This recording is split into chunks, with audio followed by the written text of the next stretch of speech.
outro vídeo do passado. Fui no Morning Show lá da Jovem Pan, em 2018, fiz um comentário sobre as relações do Brasil com a Venezuela.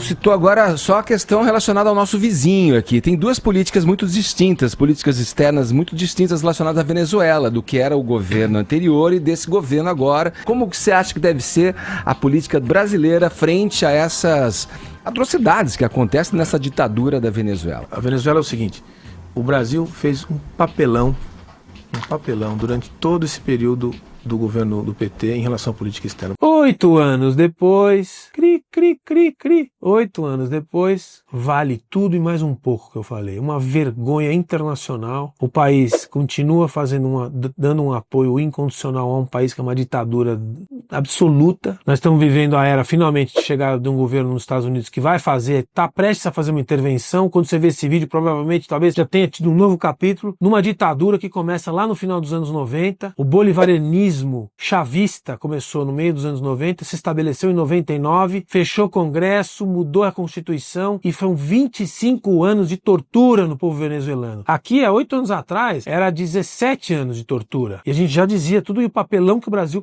fazia em relação à Venezuela. 8 anos depois continua a mesma coisa. Miserável a população venezuelana, 7 milhões de venezuelanos fugiram do país, narcotraficantes, donos do poder, relação direta com o narcotráfico, um negócio tenebroso. Tava lá eu dizendo, 8 anos depois, tudo igual. Criticando evidentemente o quê? A política externa brasileira, que passou por uma mudança no período do governo anterior, né? Entre 2019 e 2022, o governo se distanciou da Venezuela. O Brasil, mas voltou, porque voltou essa desgraceira que a gente nem acredita até hoje que pudesse voltar. Celso Amorim, como o gênio iluminado da política externa brasileira, fazendo alinhamentos com Venezuela e tentando encontrar uma saída com o Lula da Silva, prestigiando um regime decadente, sanguinário que é o governo Maduro. Veja que coisa incrível, 8 anos depois, a mesma desgraceira. A política externa foi talvez a política pública mais estraçalhada entre todas as políticas do governo anterior. Porque o alinhamento do governo brasileiro com a Venezuela é uma vergonha histórica. Assim, tratar aquele governo como democrático, que nunca foi,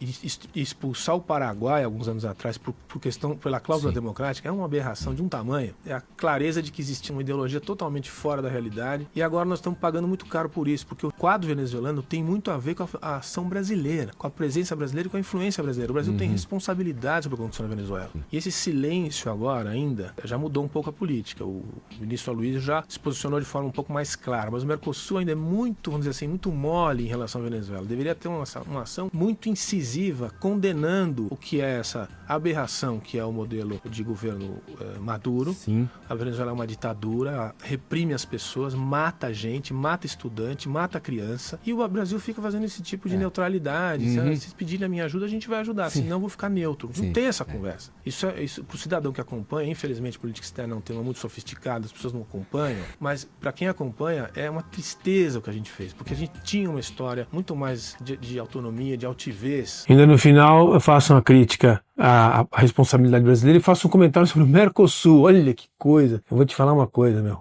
Mercosul, na época a gente tinha, o Brasil, né, o Brasil tinha votado pro Paraguai ficar de fora, colocou a Venezuela dentro e tirou o Paraguai. Olha o Paraguai hoje, meu irmão. 8 anos depois, tá no Mercosul, ainda bem, mas o Paraguai está crescendo 5% ao ano. Indústria brasileira indo para o Paraguai, serviço, frigorífico, indústria têxtil. E nós estamos aqui discutindo a nossa relação com a Venezuela. Já tiramos dúvida. Nós não, né? O Brasil ainda faz um jogo duplo, mas os outros países, Milei na Argentina, Uruguai também, refratário a esses países serem membro do Mercosul. Então olha que coisa impressionante. Me impressiona ver esses vídeos, porque assim, tem um livro que eu sempre cito que chama-se Imobilismo em Movimento, do Marcos Nobre. Está aqui na minha estante. É o termo que explica o Brasil. Deixa tudo como tá para ver como é que fica. Muda tudo para deixar como tá. 8 anos depois, nossa relação com a Venezuela e com a América do Sul é a mesma, se não for pior. Vamos em frente. Se você está gostando desse conteúdo, curte aí, compartilha, comenta e não deixa de se inscrever.